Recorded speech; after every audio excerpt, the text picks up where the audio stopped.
श्री वैभव लक्ष्मी माता व्रत कथा।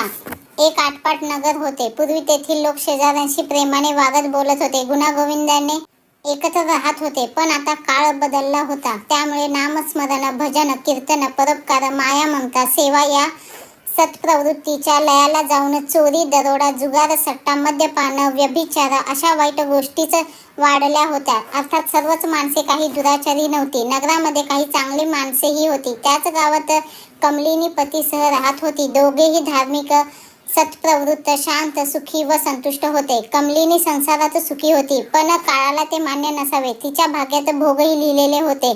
तिच्या नवऱ्याला वाईट मित्रांची संगत लागली.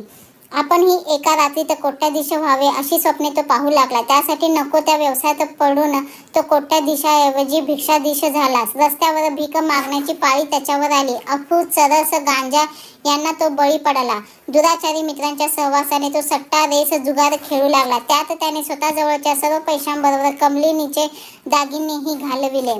कमलिनी सुसंस्कृत, सुशील आणि सुस्वभावी स्त्री होती. तिला आपल्या नवऱ्याच्या वागणुकीचे वाईट वाटत होते. दुःखानंतर सुख येतेच हा सिद्धांत तिला माहीत असल्यामुळे हे सगळे हाल सहन करताना परमेश्वरावर श्रद्धा आणि विश्वास ठेवून ती ईश्वर भक्ती करीत होती. एके दिवशी दुपारी ती घरी विचार करीत बसली होती. त्यावेळी तिच्या दारी एक अतिथी आला. दारिद्र्य व दुःखाने ओतप्रोत भरलेल्या आपल्या घरी कोण आले असेल बरे, असा प्रश्न तिच्या मनात आला. पण घरी आलेल्या अतिथीस किमान चहापाणी तरी द्यावे हा संस्कार बालपणीच तिच्यावर ठासला असल्याने ती अतिथीच्या स्वागतास उठली. ती पाणी घेऊन अतिथीला देण्यासाठी दरवाजात आली. अतिथी म्हणजे एक वयोवृद्ध होती, पण तिचा चेहरा तेजाने तळपत होता. डोळ्यातून अमृत तर चेहऱ्यावर प्रेम ओसंडून वाहत होते. माता भेटल्याचा एक अतीव आनंद कमलिनीला झाला. कमलिनी मातेला ओळखत नव्हती, तरी देखील त्या मातेला पाहताच तिला प्रसन्न वाटले. तिने मातेचे स्वागत करून तिला घरात घेतले. घरातील एक मात्र मोडका पाट तिने मातेला बसवायला दिला. मातेने कमलिनीला विचारले, मला ओळखलेस का? कमलिनी संकोचली. ती म्हणाली, माते, मी तुला ओळखले नाही, परंतु तुला पाहून मला खूप आनंद झाला. मन शांत झाले आहे. गेल्या काही दिवसांपासून असलेल्या साऱ्या चिंतातून मुक्त झाल्यासारखे वाटते आहे. तू आलीस आणि मला फार मोठा आधार लाभल्यासारखे वाटू लागले. माता हसली, मग म्हणाली, तू मला विसरलीस की काय? लक्ष्मी मातेच्या मंदिरात दर शुक्रवारी होणाऱ्या भजनाला आपली भेट होत असते, आठवत नाही का तुला? नवऱ्याच्या दुराचारी वर्तनामुळे कमलिनी खचली होती. बाहेरच्या लोकांना तोंड दाखवायची तिला लाज वाटायची, म्हणून तिने गेल्या काही दिवसांपासून मंदिरात जाणेही बंद केले होते. मातेने जरी सांगितले असले तरी तिला काही या मातेला मंदिरात पाहिल्याचे आठवत नव्हते. तिची संभ्रमित मुद्रा पाहून माताच पुढे म्हणाली, तू लक्ष्मी मातेच्या मंदिरात नेहमी सुंदर भजन म्हणतेस, पण अलीकडे तू मला दिसलीच नाहीस. म्हणून तुला शोधत शोधत मी इथे आले. मला वाटलं की तू आजारी असल्यामुळे येत नसशील. कशी आहेस तू? आईच्या मायेने प्रेमळपणे विचारपूस केल्यामुळे कमलिनीचे मन हेलावले. न कळत तिच्या डोळ्यातून अश्रू ओघळले. मातेने ते पाहिले. तिच्या जवळ जाऊन तिच्या पाठीवरून ममतेने हात फिरवित माता तिला म्हणाली, बाळ, सुख व दुःख हा ऊन सावलीचा खेळ आहे. सुखानंतर दुःख आणि दुःखानंतर सुख हे जीवनाचे कालचक्र ठरलेलेच आहे. पण दुःखात बिलकुल धीर सोडू नये. तुझे दुःख मला सांग. मन मोकळे केल्याने दुःख हलके होईल. शक्य असेल तर एखादा उपाय मी सुचवेन. मातेच्या बोलण्याने तिला बराच धीर आला. ती मातेला म्हणाली, माते, पूर्वी माझ्या संसारात आनंद आणि सुख होते. माझे पती सुशील आणि सुस्वभावी असल्याने देवाची सेवा आम्ही कधी विसरलो नाही. देवकृपेने आम्ही सुखी, समाधानी आणि श्रीमंत होतो. परंतु अचानक आमचे नशीब फिरले. आमच्यावर देवाचा कोप झाला. माझे पती कुविचारी, मित्रांच्या नादाने व्यसनाधीन झाले. पर्यायाने आमचा सर्वनाश झाला. आम्ही भिकारी झालो ग. माता म्हणाली, असं होय, समजलं मला तुझे दुःख. तुला मी अगोदरच सांगितलं ना, सुख व दुःख एकमेकांवर अवलंबून असतात. प्रत्येकाच्या कर्माची गती वेगवेगळी असते. तू धीर सोडू नकोस. लक्ष्मी मातेचे व्रत कर. लक्ष्मी माता प्रेम, दया, करुणा, कृपा यांचा अवतार आहे. ती भक्ताच्या दुःखाचे निवारण करते. तिचे व्रत केले तर चांगलेच होईल. मातेचे बोलणे ऐकून कमलिनीचा चेहरा खुलला. ती म्हणाली, माते, हे व्रत करण्याची मला मनापासून इच्छा आहे. तरी तू कृपा करून हे व्रत कसे करावे ते मला सांग. कमलिनीच्या या बोलण्यामुळे मातेलाही खूप आनंद झाला. ती म्हणाली, या व्रताला वरद लक्ष्मी व्रत तसेच श्री वैभव लक्ष्मी मातेचे संपूर्ण व्रत असेही म्हणतात. मनापासून हे व्रत करणाऱ्याच्या सर्व इच्छा अपेक्षा पूर्ण होतात. संपत्ती, संतती व सुख समाधान लाभते. हे व्रत अगदी सोपे आहे. हे व्रत चुकीच्या पद्धतीने करणाऱ्या लोकांना व्रताचे फळ मिळत नाही. व्रताचे फळ मिळण्यासाठी ते नेहमी शास्त्रशुद्ध आणि विधीपूर्वकच करावे लागते. सोन्याच्या दागिन्यांची पूजा विधीपूर्वक करावी लागते. नुसते दागिन्यांना हळद कुंकू लावण्याने जर कोट्याधीश होता आले तर साध्यानेच हळद कुंकू समर्पणाचा मार्ग धरला असता. हे व्रत प्रत्येक शुक्रवारी करावे. व्रत करणाऱ्याने सकाळी उठून स्नान करावे, स्वच्छ कपडे घालावे, स्नानानंतर अंथरूण, पादत्राणे, झाडू इत्यादी वस्तूंना स्पर्श करू नये, कोणाची निंदा करू नये. मनामध्ये जय श्री वैभव लक्ष्मी माता असा जप सतत करत राहावा. खोटे बोलू नये. सायंकाळी दिवाबत्ती करावी. देवापुढे नंदा दीप लावावा. हात पाय स्वच्छ धुवून एका पाटावर पूर्वेकडे तोंड करून बसावे. आपल्या समोर आणखी एक स्वच्छ पाट ठेवावा. त्या पाटावर नवा कोरा लाल रुमाल अंतरावा. रुमालावर तांदळाची छोटीशी रास काढावी. त्या राशीवर तांब्याचा गडवा पाण्याने भरून ठेवावा. गडव्यावर एका वाटीमध्ये थोडे तांदूळ घालून सोन्याचा एखादा दागिना ठेवावा. तो दागिना नसेल तर चांदीचा दागिना किंवा वस्तू ठेवावी. चांदीची एखादी वस्तूही नसेल तर 1 रुपयाचे नाणे ठेवावे. त्यानंतर उदबत्ती व निरांजन लावावे. वैभव लक्ष्मी माता ही स्त्री यंत्रानेच सिद्ध होते. म्हणून श्री वैभव लक्ष्मी मातेचे संपूर्ण व्रत करताना प्रथम स्त्री यंत्राचे आणि मातेच्या विविध स्वरूपातील फोटोंचे मनोभावे दर्शन घ्यावे. त्यासाठीच या पुस्तकात फोटो दिलेले आहेत. त्यानंतर हात जोडून लक्ष्मीचे स्तवनपर श्लोक म्हणावे. वाटीतील दागिन्यांची हळद कुंकू लावून लाल फुले वाहून पूजा करावी. घरात गोड पदार्थ बनवून तो प्रसाद म्हणून ठेवावा. गोड पदार्थ बनविला नसेल तर साखर, गुळ, खडीसाखर यापैकी काहीही चालते.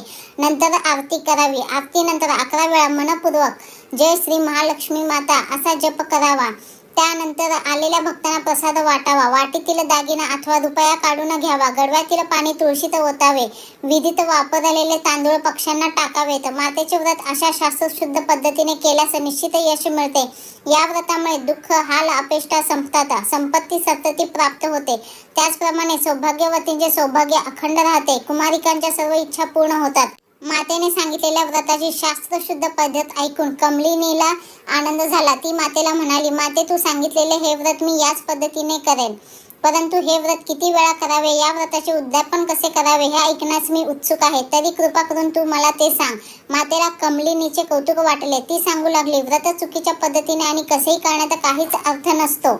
हे व्रत 11 किंवा 21 शुक्रवारी ओळीने करावे. व्रताच्या शेवटच्या शुक्रवारी उद्यापन देखील शास्त्रोक्त पद्धतीनेच करावे. प्रत्येक शुक्रवारी आपण जशी पूजा करतो तशीच पूजा शेवटच्या शुक्रवारी करून नारळ ओवाळावा. उद्यापनाच्या दिवशी साखर भात किंवा खीर यासारखा गोड पदार्थ प्रसादासाठी करावा.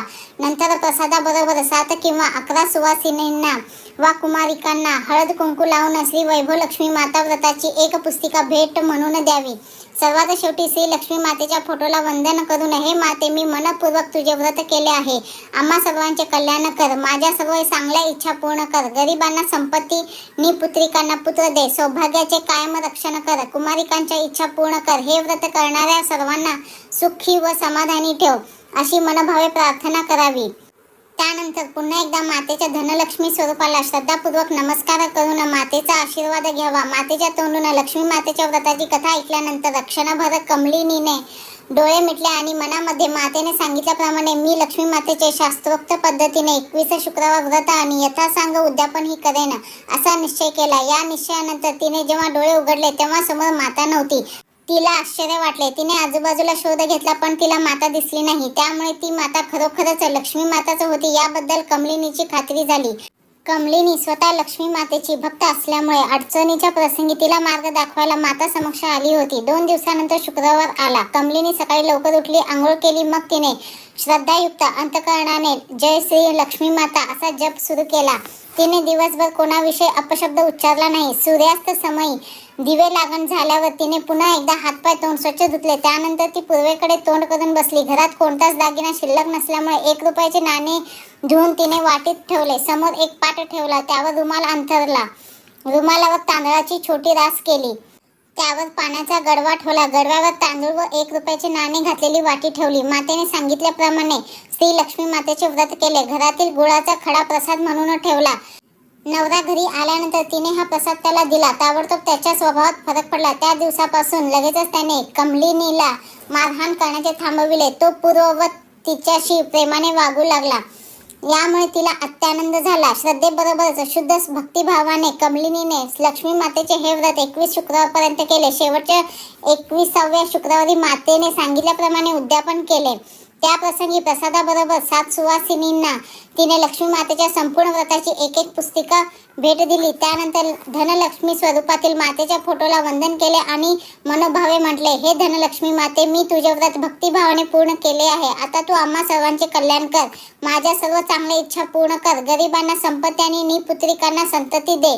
सौभाग्यवतींचे सौभाग्य अखंड ठेव. कुमारिकांच्या इच्छा पूर्ण कर.